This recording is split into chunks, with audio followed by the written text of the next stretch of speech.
Hi everybody, welcome back to another video tutorial, and today we'll be making a glass cup. Well, before we go too far, don't forget to like, subscribe, hit the notification button. If you have any comments, put them down below. I'll hit you right back.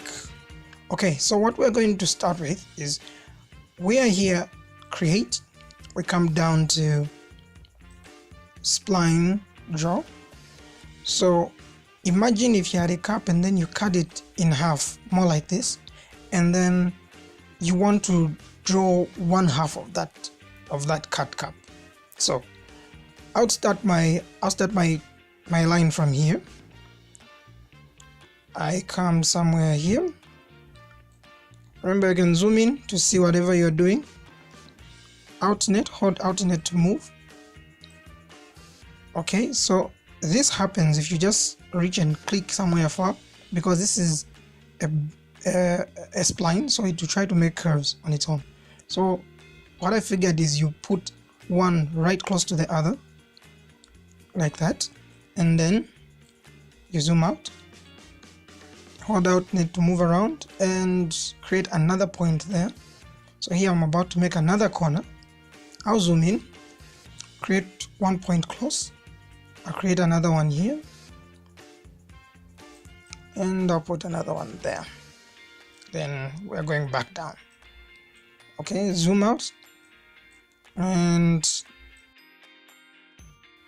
oops, oh, this is the issue with splines. You click too close, you're in problems. Okay, let me zoom in. I fixed that.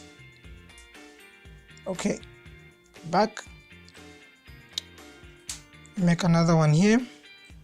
I zoom in, I make one close to it, and then I come back and I'll put it there. So just make sure your points align in this line here. So we have that. Okay, I'm good with this. I'll push the space on the keyboard. Then I'll come here to multiply, then get the length 2. If you can't find it, just go to more and then you'll find it down here.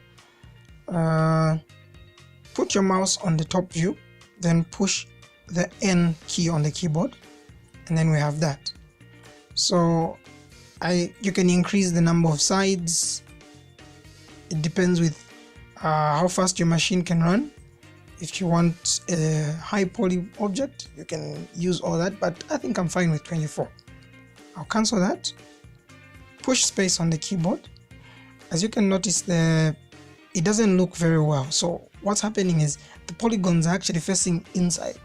So what we want is the polygons facing outside.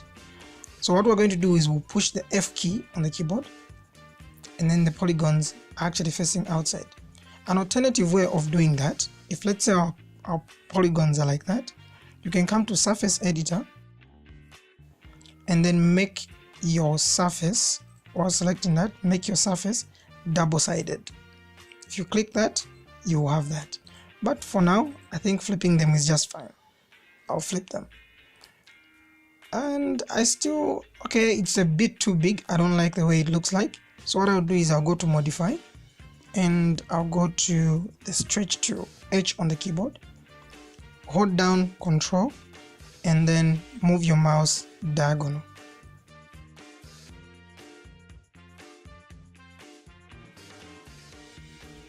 Well, I think I like this. This is good. Space on the keyboard and push the tab key to make it smooth. So I have that. I think I'll save at this point. I'll say cup 002. Okay, I'll change the surface of my cup. I'll name the surface cup and tick smoothing, say okay. I'll come to the surface editor, and for my cup I'll leave everything as is, and I'll only change the transparency. I'll take it to 70. That's it. I'll go to the next layer. While looking at the other layer, I'll come here, zoom out, let's control alternate and then drag with your left mouse button, create box, and we'll create a ground like so. Okay, I'll push space on the keyboard, push F2 to center it, and I'll create a surface for this. I'll say set surface and I'll call this ground and say OK. To save, just push the S key. I'll come to the surface editor, ground, and here I want to change this material to standard. I'll leave these the way they are, and I will change this. So here what we're going to do is first let's load our image, our surface. We'll load this surface, drag and just drop it in the software, change this projection, change it to cube, image.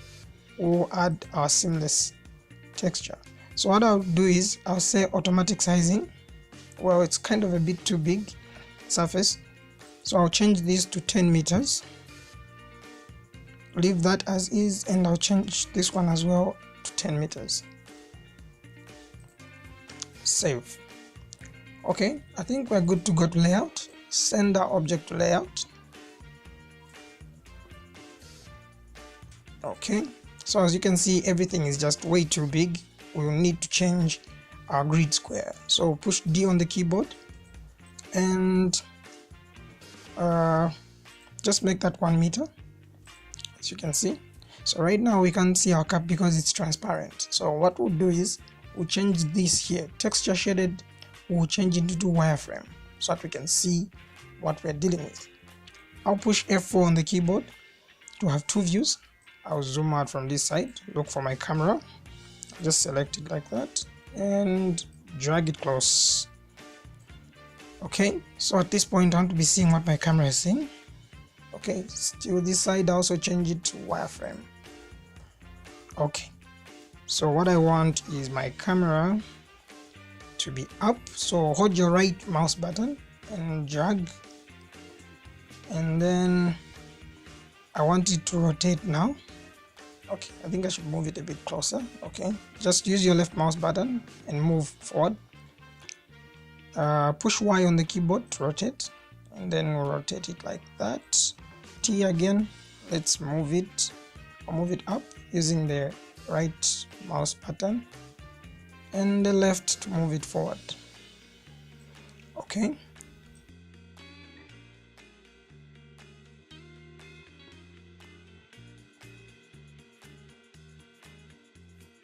Change this, the camera, to 1920 by 1080p.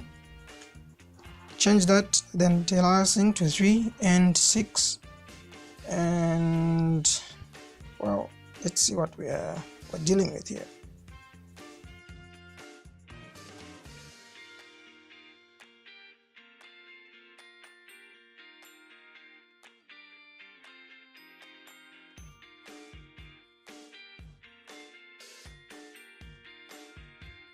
Okay, and our render is done, and here we have it.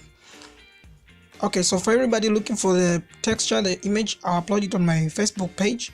That is Robby's Art. I'll put the link in the description below. Don't forget to like, subscribe, and hit the notification button so that you see my next videos whenever I upload. If you have anything to say, put it in the comment section below. I'll hit you right back. And well, bye bye. See you in my next tutorial.